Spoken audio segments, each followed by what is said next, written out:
આપણે ત્યાં એક કહેવત છે ને કે રોટી, કપડાં અને મકાન, આ ત્રણ વસ્તુ જે વ્યક્તિને મળી જાય એટલે એ વ્યક્તિ એનું જીવન જે છે એ ચલાવી શકે એમ.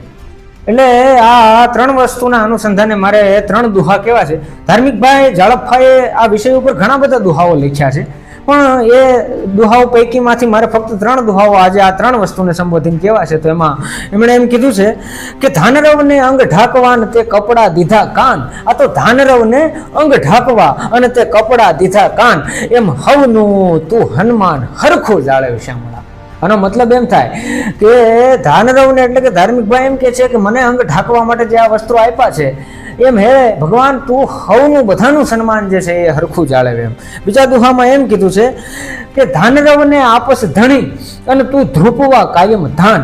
ધાનરવને આપસ ધણી અને તું ધ્રુપવા કાયમ ધાન, એમ ભોજન દે ભગવાન તું હવને થાળે શામળા. એટલે કે જેમ મને તું ધ્રુપવા માટે જમવા માટે કાયમ ભોજન આપી દેશ એમ જે છે એ તું બધાને થાળે જે છે એ ભોજન આપ. ત્રીજો અને અંતિમ દુહો કીધો કે ધાનરવના શિર પર ધરી અને મેળી તે મહિમાળ. આ તો ધાનરવના શિર પર ધરી અને મેળી તે મહિમાળ, પછી એમ દેને ઓછ દયાળ તું સૌને માથે શામળા. કે જે મારા ઉપર મહિમાળ મેળી પ્રભુ તે ખડકી છે, મને જે આ મહિમાળ વૈભવ મળ્યો છે એમ ભગવાન સૌને તું જે છે એ ઓથ દે. એટલે આ ત્રણ ખૂબ અદ્ભુત દુહાઓ ધાર્મિક ભાઈના છે. ધન્યવાદ. રામ રામ.